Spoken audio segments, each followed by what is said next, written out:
नमस्कार और the deep dive में आपका स्वागत है। आज हम 2025 की जो बड़ी राष्ट्रीय और अंतर्राष्ट्रीय नियुक्तियां हुई उन पर एक गहरी नज़र डालने वाले हैं।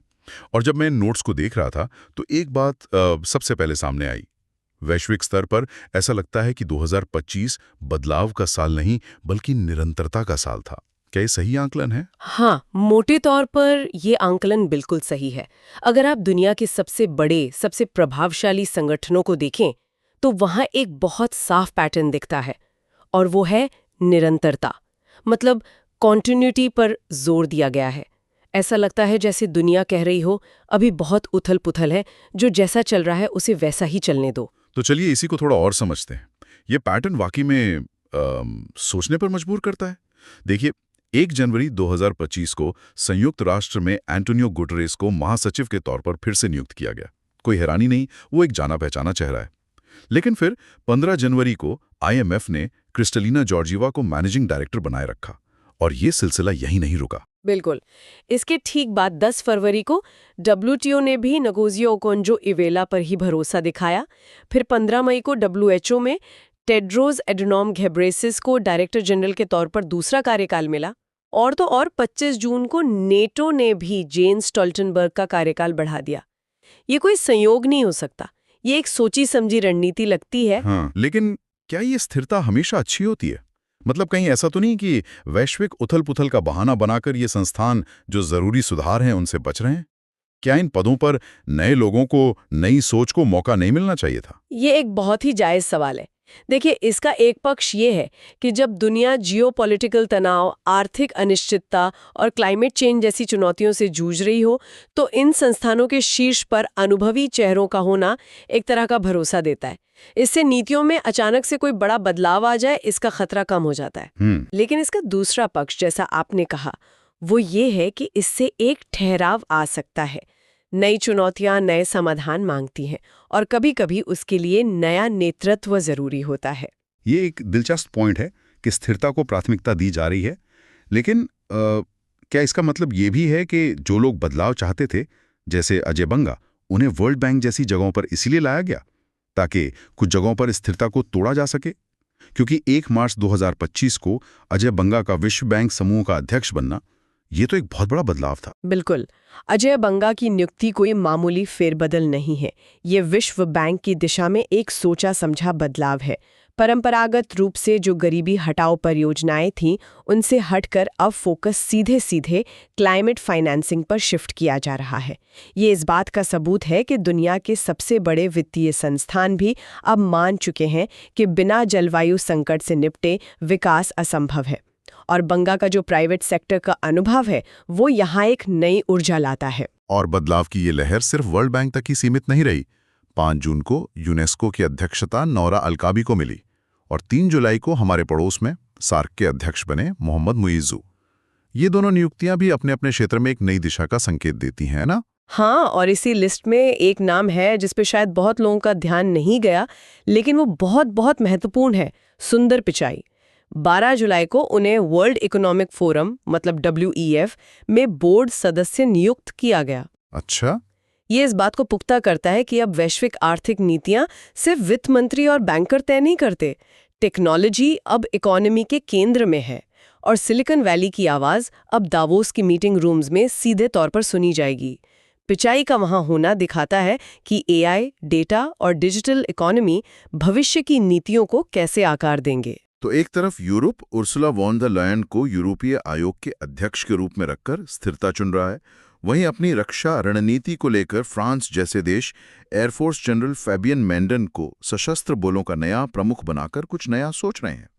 दिलचस्प बात यह है कि इसी तरह की एक नई सोच और फेरबदल हमें भारत के प्रशासनिक ढांचे में भी देखने को मिला। हाँ, भारत की कहानी 2025 में बिल्कुल अलग रही। यहाँ फोकस स्थिरता पर नहीं, बल्कि प्रशासनिक और गवर्नेंस के स्तर पर एक बड़े फेरबदल पर था।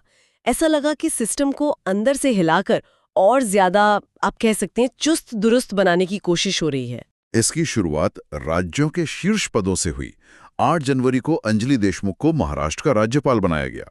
अब महाराष्ट्र जैसे राजनीतिक रूप से हमेशा गर्म रहने वाले राज्य में एक गैर राजनीतिक बैकग्राउंड वाले व्यक्ति को राज्यपाल बनाना, ये अपने आप में एक दिलचस्प कदम है। फिर 1 फरवरी को केरल में केसी जोसेफ राज्यपाल बने, जो राज्य की राजनीति के पुराने खिलाड़ी हैं। ये नियुक्तियां केंद्र और इन राज्यों के बीच एक नए समीकरण का संकेत देती हैं। और ये सिर्फ राज्यपालों तक सीमित नहीं था। किसी भी राज्य के कामकाज की असली धुरी होता है वहां का मुख्य सचिव। बिल्कुल। 15 मार्च को उत्तर प्रदेश जैसे विशाल राज्य में सुरेश यादव को मुख्य सचिव बनाया गया। यह नियुक्ति सिर्फ एक अधिकारी का तबादला नहीं है, ये पूरे राज्य की नौकरशाही को एक संदेश है।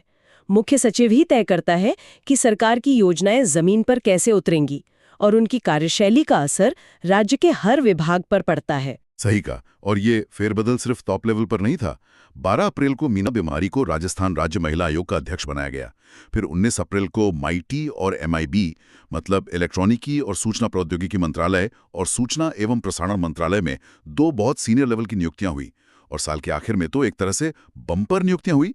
31 दिसंबर को केंद्र सरकार ने अलग अलग विभागों में 48 वरिष्ठ अधिकारियों को नई जिम्मेदारियां दी। जब आप इन सभी नियुक्तियों को एक साथ देखती हैं, माईटी, MIB और फिर वो 48 अधिकारियों का फेरबदल, तो एक तस्वीर साफ होती है। सरकार का फोकस टेक्नोलॉजी, कम्युनिकेशन और योजनाओं को तेजी से लागू करने पर है। 48 वरिष्ठ अधिकारियों को एक साथ नई जगहों पर भेजना एक बहुत बड़ा कदम है। ये अक्सर तब किया जाता है जब सरकार प्रशासनिक ढांचे में कुछ मूलभूत बदलाव लाना चाहती हो, कामकाज को स्ट्रीमलाइन करना चाहती हो। इन बड़े प्रशासनिक फेरबदल के बीच कुछ ऐसी नियुक्तियां भी हुईं जिनका असर सीधे आम आदमी पर पड़ता है। जैसे 11 अगस्त को राजस्थान में 1699 चिकित्सा अधिकारियों को नियुक्ति दी गई। ये एक बहुत बड़ी संख्या है। बहुत बड़ी।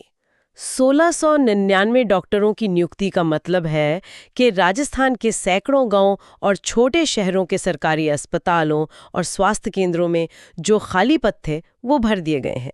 ये सिर्फ एक आंकड़ा नहीं है, इसका मतलब है बेहतर स्वास्थ्य सेवाएं, कम भीड़ और लोगों तक समय पर इलाज पहुंचना। ये जमीनी हकीकत को बदलने वाला कदम है। और ऐसा ही कुछ उत्तर प्रदेश में भी हुआ। 27 अगस्त को मुख्यमंत्री योगी आदित्यनाथ ने 2425 मुख्य सेविकाओं और 13 फार्मासिस्टों को नियुक्ति पत्र सौंपे। मुख्य सेविकाएं आंगनवाड़ी सिस्टम की रीढ़ होती हैं, जो सीधे तौर पर बच्चों और महिलाओं के स्वास्थ्य और पोषण से जुड़ी होती हैं। बिल्कुल। इस तरह की बड़े पैमाने पर भर्तियां दिखाती हैं कि सरकार की प्राथमिकता सार्वजनिक सेवाओं, खासकर हेल्थ और न्यूट्रिशन सेक्टर को मजबूत करना है। ये वो नियुक्तियां हैं जो शायद हेडलाइंस तो नहीं बनाती, लेकिन समाज पर इनका असर बहुत गहरा और लंबे समय तक रहता है। तो हमने वैश्विक मंच पर स्थिरता देखी, भारत के प्रशासन में एक बड़ा फेरबदल देखा। चलिए बात करते हैं लोकतंत्र के उस स्तंभ की जहां हर नियुक्ति दशकों तक असर डालती है, हमारी न्यायपालिका। और 2025 न्यायपालिका के लिए एक बहुत ही महत्वपूर्ण साल था, खासकर एक नियुक्ति की वजह से। अब चीफ जस्टिस की बात कर रही हैं। 26 जनवरी को जस्टिस NV गोखले को भारत का मुख्य न्यायाधीश नियुक्त किया गया। ये सिर्फ एक पद नहीं बल्कि एक पूरी संस्था है।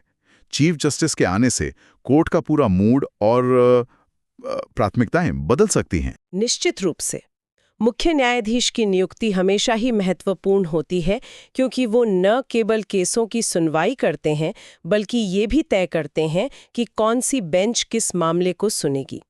इसे मास्टर ऑफ द रोस्टर कहते हैं। नए मुख्य न्यायाधीश के आने से अक्सर कुछ खास तरह के मामलों जैसे पर्यावरण, नागरिक अधिकार या आर्थिक सुधारों से जुड़े मामलों को प्राथमिकता मिल सकती है। जस्टिस गोखले की नियुक्ति ने न्यायपालिका के आने वाले कुछ सालों के लिए एक टोन सेट कर दिया है। और भी महत्वपूर्ण न्यायिक नियुक्तियां हुई। 30 मार्च को जस्टिस आशा नायर को दिल्ली उच्च न्यायालय का न्यायाधीश नियुक्त किया गया। दिल्ली हाईकोर्ट देश के सबसे अहम हाईकोर्ट्स में से एक है। हाँ, और एक और नियुक्ति है जो अक्सर पर्दे के पीछे रहती है, लेकिन जिसका काम बहुत महत्वपूर्ण होता है। 10 मई को जस्टिस RK मेहरा को भारतीय विधि आयोग यानी लॉ कमीशन ऑफ इंडिया का अध्यक्ष बनाया गया। विधि आयोग, ये नाम तो सुना है, लेकिन इसका काम असल में क्या है और ये इतना महत्वपूर्ण क्यों है? विधि आयोग आप कह सकती हैं कि सरकार का एक तरह से कानूनी थिंक टैंक है। इसका काम देश के कानूनों की समीक्षा करना और उनमें सुधार के लिए सिफारिशें देना है। अच्छा। इसका मतलब ये है कि आने वाले 2-3 सालों में uniform civil code, data privacy या क्रिमिनल लॉ में सुधार पर जो भी बड़ी कानूनी बहस होगी उसकी नींव जस्टिस मेहरा की टीम ही रखेगी। उनकी अध्यक्षता में आयोग जिन विषयों पर रिपोर्ट तैयार करेगा वो सीधे संसद में बहस का आधार बन सकते हैं। तो एक तरह से वो भविष्य के कानूनों का खाका तैयार करते हैं। तो अगर हम 2025 की पूरी तस्वीर को एक साथ देखें तो ये साफ है कि ये सिर्फ कुछ लोगों का नाम बदलने का साल नहीं था। वैश्विक मंच पर जहां पुराने और अनुभवी चेहरों पर भरोसा जताया गया, वहीं भारत के भीतर प्रशासनिक और न्यायिक क्षेत्रों में एक नई दिशा तय करने की कोशिश हुई। इनके निर्णय आने वाले साल में हमारी अर्थव्यवस्था, विदेश नीति और न्याय प्रणाली पर सीधा असर डालेंगे। विश्व बैंक में अजय बंगा की क्लाइमेट नीतियां भारत जैसे विकासशील देशों को कैसे प्रभावित करेंगी? भारत के नए मुख्य न्यायाधीश किन मामलों को प्राथमिकता देंगे? उत्तर प्रदेश के नए मुख्य सचिव की प्रशासनिक शैली का राज्य पर क्या असर होगा? ये नियुक्तियां 2025 के लिए एक तरह का रोड मैप है जो हमें बताता है कि आने वाले समय में चीजें किस दिशा में जाने वाली हैं। तो कुल मिलाकर एक तरफ दुनिया ने जोखिम ना लेने का रास्ता चुना, वहीं भारत ने सिस्टम को बदलने और नई ऊर्जा भरने का। सही कहा। और अब जब हम 2026 में बैठे हैं तो ये सोचना दिलचस्प है कि जब हम आज से एक साल बाद पीछे मुड़कर देखेंगे तो इनमें से कौन सी नियुक्ति सबसे ज्यादा प्रभावशाली साबित होगी? क्या वो अजय बंगा होंगे जिनकी नीतियां वैश्विक विकास की दिशा बदल सकती हैं, या फिर भारत के नए मुख्य न्यायाधीश जिनका कोई एक फैसला देश की सामाजिक या राजनीतिक दिशा को प्रभावित कर दे? इस पर विचार करने लायक है।